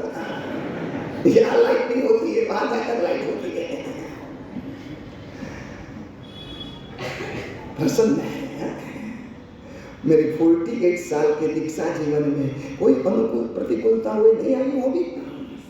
अभी मैं बिहार में था, महाराष्ट्र में से तेलंगाना में प्रवेश किया ना, सुबह में कोई वो क्या बोलते रिसोर्ट था, बहुत बड़ा रिसोर्ट, जबरदस्त रिसोर्ट। मैं तो जिंदगी में पहली बार रिसोर्ट में उतरा। हमारा तो काम नहीं होता है, आप तो कई बार रिसोर्टों में जाते हो, आपकी शादी भी वहीं हुई थी और आपका उठाना भी शायद वहीं होगा। और इतने सारे, मैं तो रिसोर्ट में तो दंग रह गया, पूरा रिसोर्ट घूमा, मुझे देखने का बहुत शौक, पूरा घूमा, चारों और गार्डन, बड़े बड़े फव्वारे और स्विमिंग पूल जबरदस्त, और 10,000 20,000 स्क्वायर फीट का बड़ा रिसोर्ट था। ठीक है, साधुओं को तो मन में और कुछ होता, देख लिया, हो गया, बात खत्म। फिर ठंडी की मौसम थी, 3 टाइम विहार करते थे, फिर दोपहर में विहार करके निकले। सुबह में 10,000 स्क्वायर फीट का रिसोर्ट था, और फिर जहाँ दोपहर में जगह मिली ना, जहाँ पर हमको गोचरी वापरना था, विश्राम करना था, वहाँ 1,000 स्क्वायर फीट का हॉल मिल गया। हम वहाँ रुक गए और शाम को विहार करके निकले। रास्ते में कोई जगह नहीं मिली। श्रावकों ने कहा, गुरुदेव आसपास के गांव के श्रावक साथ में थे, गुरुदेव कहाँ रुकेंगे? पूरा जंगल, महाराष्ट्र और तेलंगाना की बॉर्डर, कुछ भी नहीं था, पूरा पेड़ का जंगल। मैंने कहा, डोंट वरी, फिक्र मत करो, ये गांव का जो बस स्टैंड है ना, 50 फीट का बस स्टैंड था, थोड़ा सा साफ सुथरा करवा दिया। रात को आराम से सो गए। सुबह 10,000 स्क्वायर फीट, दोपहर में 1,000 स्क्वायर फीट और रात को 50 स्क्वायर फीट आराम से सो गए। कोई हमारे मन में फर्क नहीं पड़ता। और आपका तो मुंह देखो ना, गरम ढोकले आए तो खुश, कल आया मौसी हमें अच्छो हुआ, क्यों? गरम ढोकले में। और फिर दूसरे आएगा रोते रोते, गुरुदेव ठंडा ढोकला था। पन्नालाल जी, इस वक्त ऐसा करो, 13 तारीख को मैं यहाँ उपस्थित हूँ, होली वालों का पारणा लगभग 300 होली है ना, एक काम करो, हैम चीज बनाओ ना, जितनी भी पारणा में चीज बनाओ ना, उनमें शक्कर नहीं, मिर्च नहीं, तेल नहीं, घी नहीं। हाँ, तो पारणा कैसे होगा? मुंह के पानी से नहीं होता है क्या पारणा? आप लोग मुझे जूते मारने को ऊपर आएंगे, बाबूजी आपकी वजह से यूं हो। क्या आपका तो देखो ना, कभी इधर कभी उधर, कोई ठिकाना है। चलिए, साधु जीवन की 5 परिभाषा। नंबर 1, विराग में जीता है वो साधु। नंबर 2, विवेक में जीता है वो साधु। नंबर 3, विचार में जीता है वो साधु। नंबर 4, विश्वास में जीता है वो साधु। नंबर 5, विनोद में जीता है वो साधु। विनोद में।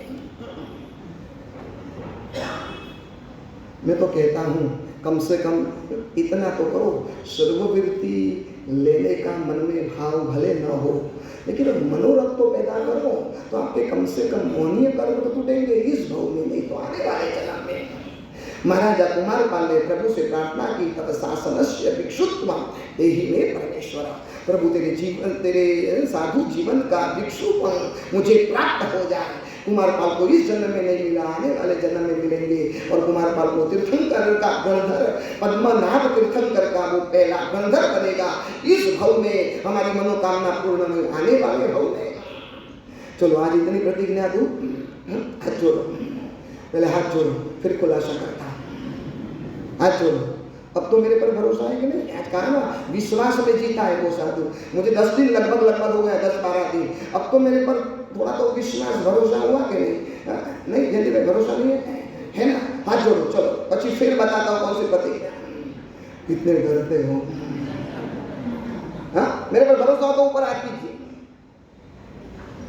चलो अभी यूं रखते हैं। बाबूजी आप लोग प्रतिज्ञा रो शब्द आर पार बाहर, आर पार बाहर नहीं, सभी का ऊपर बैठे हुए भी। चलो आज तो मुझे बिना खुलासा की प्रतिज्ञा देनी, वो लेनी ही पड़ेगी। मुपत्ति बाद में पल्लन करना। ओ दादी शाह, हाँ पहले हाथ जोड़ो, हाथ जोड़ो। मैं इधर देखूंगा ना, यहाँ वाले हाथ नीचे करेंगे, इधर देखूंगा तो यहाँ वाले करेंगे। और प्रतिज्ञा ज्यादा नहीं, आज के दिन की देता। मैं पहले प्रतिज्ञा देता था, खुलासा नहीं करता था, तब तक लिमिट नहीं बताता था। मैंने अहमदाबाद में मैंने शिविर की थी ना, लगभग 2000 युवाएं आते थे और मैंने कोई सौगन दिया तो दूसरे दिन दूसरी शिविर में एक युवक ने मेरे आने से पहले मेरे पाठ के ऊपर पर्ची रखी और पर्ची में लिखा था गुरुदेव सौगन कब तक।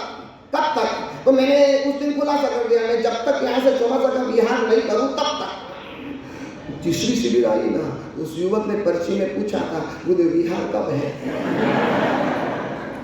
तब से मैंने सौगन देना भूल गया। मैंने कहा ऐसी वैसी सौगन नहीं देना। आज खुलासा कर, बस सिर्फ आज के दिन के लिए प्रतिज्ञा है। चलिए हाथ जोड़िए, समय मत बिगाड़िए। आज मुझे प्रवचन जल्दी छोड़ना है। हाथ जोड़िए सबके ऊपर ऊपर ऊपर। वो जय जय कृष्णानंद में कैसे हाथ ऊपर उठाएगा, ऊपर करो थोड़ा मामूली, मेरे पर थोड़ा भरोसा रखो ना। हरिहर सखियम, हाथ जोड़ो ना। हरिहर सखियम, सिद्ध सखियम, साहु सखियम, देव सखियम, अप सखियम, धारणा व्यवस्था बोस। इतनी सौगंध है, 2026 में आपका दीक्षा का मुहूर्त निकलना चाहिए। मौसी वो तो भारी पड़ेगा। चलो आज इतना मैंने सौगंध दिया, इतना साधु पद है ना। हम कितने साधु आए हैं होली में? 5 आए ना। आज 5 साधु भगवंतों को गुरु वंदन कर लेगा। होगा ना। मुझे यहाँ कर दिया वो नहीं चलेगा, वहाँ करना पड़ेगा। यहाँ करो वो नहीं। 5 साधु भगवान को ऐसे भाव के साथ आप साधु बन गए, तिर गए और हमारा कब मौन ये कर्म टूटे और हम भी श्रवण देश में कब आए, उस भावना के साथ। अभी शायद जल्दबाजी हो, आपको जाना हो तो जा सकते हो, फिर कभी भी शाम तक, प्रतिक्रमण के पहले शाम तक, क्योंकि कल को यहाँ आना नहीं है, इसलिए शाम तक यहाँ आपको वंदन करके जाना है। फिर आंबेल करने का तब करना, कभी भी कर लेना। मतलब हम भी आंबेल वापरने के लिए बैठे तो 12 से 2 मत आना, 2:30 बजे तक। बाकी कोई भी टाइम आपके 5 साधुओं को गुरु वंदन करना है। कितना इजी सौगंध दिया। बोलो ये बनी पक्के मारवाड़ी पूर्वाल हो तो उस्मान हो, पूर्वाल पक्के पूर्वाल। तो बोलते 5 को यहाँ बिठा दो, यहाँ वंदन करो। जी मेरे चौमासा करने के पहले 1000 बार सोचना पड़ेगा। यहाँ पे मेरे गुरु बैठे हैं, मेरे गुरु के भी गुरु है। चलिए उनके जगह पर भी नहीं वो है, उनके करीब जाना और उनके पास जाकर। कुछ लोग तो ऐसे होते हैं ना, हमको ठल्ले जाने का रहता, हाथ में तरपणी लेकर पानी लेकर जाते और बड़ी कभी जल्दबाजी भी होती। मौसी वंदन करो। अरे यार ठल्ले जाना है तो वंदन करो। क्या आपका तो बोलना, जाने दो। उनके करीब जाकर वंदन करना है। और कल का तो सभी को पता है, कल हम यहाँ से 5:15 बजे संभोगन दादा की जिनाली जाएंगे, चैतवनम करेंगे। 5:30 बजे यहाँ से प्रस्थान करेंगे। 6:30 पौनी 7 बजे तक हम वहाँ तक पहुँचेंगे। आपके लिए मेरे साथ चलकर किसी को आना हो तो अच्छी बात है, मेरे साथ चल कर आओ और मेरे पास वापस चलकर लौट कर आना है। जिसकी अनुकूलता न हो तो जीतो वालों ने 6:45 बजे से 7:45 बजे तक बस की व्यवस्था 6:45 बजे रखी है। जो एरिया में जो है आपके पास मैसेज आया होगा और आपको बरोबर भी तो कल पूजा बाद में करना, नौपत जी की विधियाँ कल बाद में करना।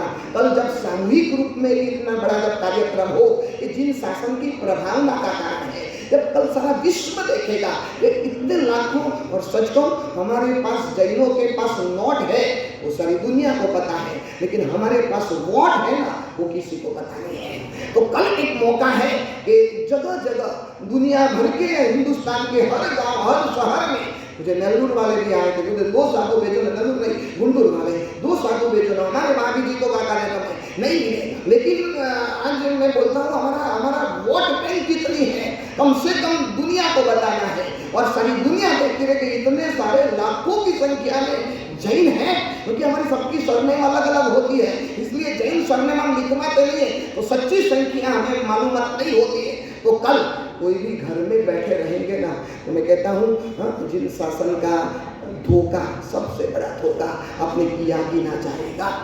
कोई तबियत का कारण हो, कोई बीमारी हो, उम्र हो, कोई बालक हो, बात अलग है, बाकी कल पूजा बाद में, नवपची की विधि बाद में, नवकारशी बाद में, ब्रश बाद में, सबसे पहले 5:45 बजे जो व्यवस्था है उसमें आपको करना है, और 7 बजे तक जो स्थान है मुझे पता नहीं कहाँ है वहाँ आपको बैठना है। मैं भी 7 बजे मेरी एंट्री हॉल में हो जाएगी और मेरा भी पहला प्रवचन होगा, फिर जो चीज़ों का जो कार्यक्रम है, और एक साथ बैठकर लाखों लोग जब नमस्कार महामंत्र का स्मरण करेंगे, कितना अद्भुत वातावरण, शायद इतिहास में पहली बार ऐसा होगा कि कई बार ऐसा होता है कोई गांव में नवकार मंत्र का सामूहिक जाप होता है, लेकिन पूरा विश्व के लेवल पर पहली बार हजारों देश इसमें जुड़ेंगे और अपना नवकार महामंत्र विश्वव्यापी बनेगा, और सारे विश्व के कोने कोने में नवकार की गुंज, जिससे हिंसा मुक्त विश्व बने, वैर मुक्त विश्व बने,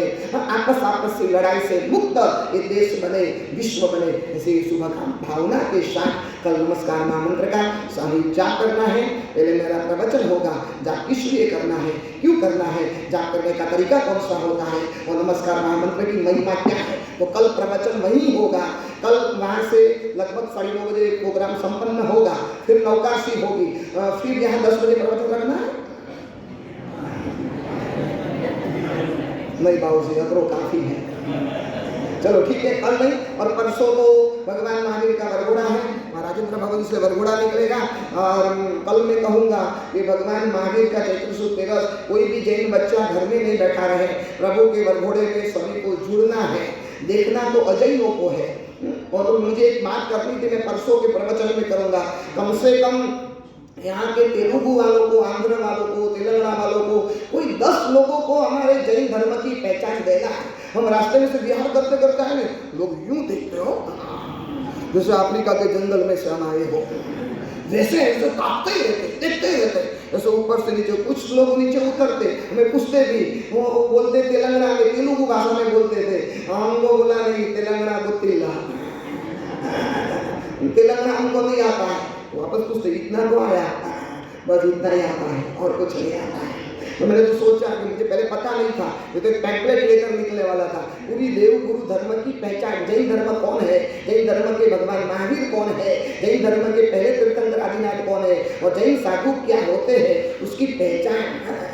मैंने आंध्र वालों को मैंने बोला हम लोच करते हो, थोड़ा हिंदी समझता था, मैंने बताया वो पागल बन गए, आप मानोगे, वो सीधा साष्टांग पड़े, साष्टांग। और उन्होंने बोला गुरुदेव मैंने भगवान को इस जीवन में देखा नहीं, लेकिन आज मुझे पहली बार जीवन में भगवान का दर्शन हुआ।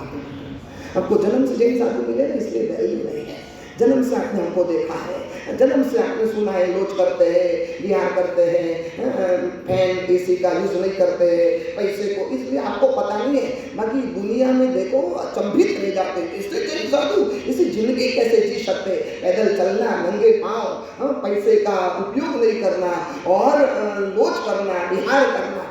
चलिए, तो वो बात मैं आपको परसों के प्रवचन में, तो परसों महाप्रवचन होगा भगवान महावीर के जन्म कल्याण के लिए, वरघोड़ा के बाद धर्म सभा होगी, फिर आप अपने दुकान प्रतिष्ठान में जाना, और फिर 14 का यहाँ लास्ट प्रवचन, बरोबर, इस ओली जी का 14 का लास्ट प्रवचन, पूनम के दिन तो जो वहाँ कार्यक्रम है उद्घाटन वगैरह का वो होगा, और पारणा के दिन मेरा शाम को विहार है 5 बजे, और सुबह में पारणा होगा, और 10 से 12 सिर्फ 2 घंटा युवाओं के लिए विशेष शिविर का विषय रखा है, heaven is here, heaven is ये स्वर्ग यहाँ है। मरने के बाद स्वर्ग की बातें मैं नहीं करता हूँ, मैं इस जीवन में स्वर्ग की बातें करता हूँ। और उसमें मुझे 15 साल से 45 साल तक के भाइयों बहनों चाहिए, आपके बेटे, आपके बहू। मैं तो ये सभी सासों से कहूँगा, संडे के दिन पोते पोतियों को आप संभालना, बोल देना बेटे बहू को हमारे भरोसे पर सौंप कर जाओ। और बेटे बहुओं को भेजना थे जाओ, बाबूजी की शिविर सुनो। और special for youth heaven is here. उस दिन यहाँ 10 से 12 मेरी अंतिम शिविर, अंतिम प्रवचन जो भी गिनो वो अंतिम। फिर विजयवाड़ा कब आऊँगा क्या मालूम, क्योंकि मैं चेन्नई चौमासा करके मैं तो लगभग गुजरात जाने की मेरी संभावना है। मेरे गुरुदेव वर्गोदी सुरेश्वर जी महाराज वहाँ उनकी काफ़ी उम्र हुई, 75 ईयर्स। मैं 3 साल से अलग हूँ, बाकी पूरी जिंदगी साथ में रहा 9 साल से लेकर। अब उनकी अंतिम उम्र में मैं उनकी सेवा नहीं करूं। मैं तो आया हूं, क्योंकि चेन्नई इसलिए आया, मैंने चेन्नई से ही प्रवचन की यात्रा की शुरुआत की थी। 60 ईयर्स मुझके बाल भी नहीं आए थे। 16 साल की उम्र में मैंने प्रवचन किया। माणिकचंद जी बेताल खट्टर टच के अध्यक्ष थे उस जमाने, मुझे याद है। उन्होंने मेरा पहला प्रवचन सुना ना, सीधे दौड़े दौड़े गए गुरुदेव के पास, भगवान मानसुरी माता के पास। ये आपका छोटा सा साधु 16 साल का साधु है, क्या प्रवचन दिया, ये होनहार होगा, मुझे याद है। और तारीफ से मुझे तो कोई असर नहीं होती है, लेकिन उन्होंने गुरुदेव को इतने खुश हुए। तब मैंने सोचा था, मैंने कहा जहाँ मैंने प्रवचन के लिए यात्रा का प्रारंभ किया वहाँ कम से कम एक चौमासा तो करूँ, इसलिए मैं चेन्नई जा रहा हूँ। ठीक है, तो संडे को कोई भी युवा घर पर नहीं बैठा रहे, आपके बेटे, आपके बहुओं को एक बार मेरी शिविर में भेजना। फिर देखना हर संडे चेन्नई आएंगे। हर संडे मेरी परिश्रम के पहले 7 रविवार तक ऐसी शिविरें होती है। और शिविरों में जो बोलता हूँ ना, अभी जोश जुनून कुछ नहीं, इससे 4-5 गुना जोश जुनून होता है। ठीक है, चलिए हाथ जोड़िए, पचकान उपवास पढ़ा। कल लघु शांति पूजन भी मंदिर में 10 बजे है, बरोबर, गोली परिवार के लाभार्थी की ओर से। सूर्य हो गया बड़म जगाए चौमिन मेरम अनहार पचकान लेके तो जाओ। सूर्य हो गया बड़म जगाए चौमिन के मेरम अनहार पूजन जगह का नाम प्रतिष्ठान वो श्री एक आंबिल बियाष्टा एकाष्टा आंबिल उदगार से पोच जातो जो मेरम तम तगड़ मायम बिल में पचकान होने वाले ने कितने बेगन बड़ी तुम कर पार्सल लेना अचना हो लेना देशा मगा से गम भोगम हरि भोगम तमस्तगण वो श्री। आज फाइनल करके आना 10:15 बजे छोड़ू, पर पता नहीं आपका मुंह देख के मुझे उल्लास आ जाता है। सर्वमंगल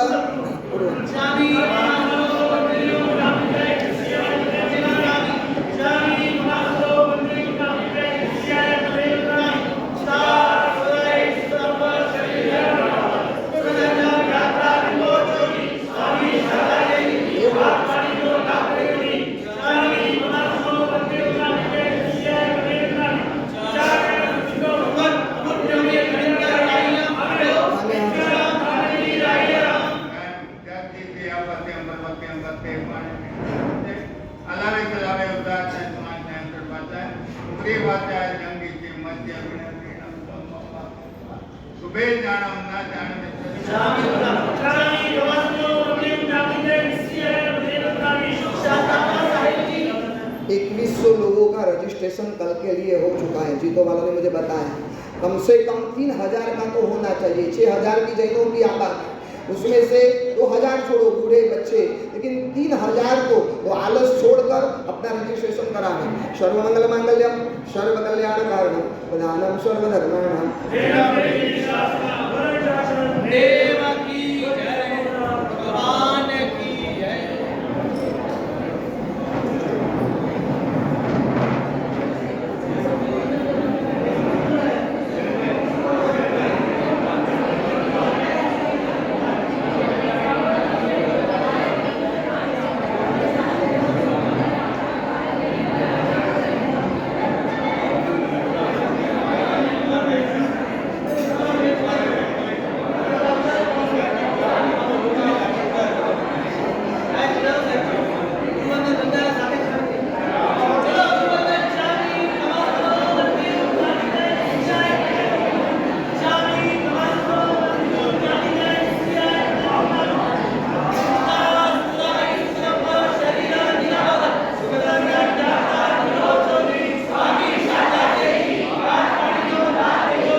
है।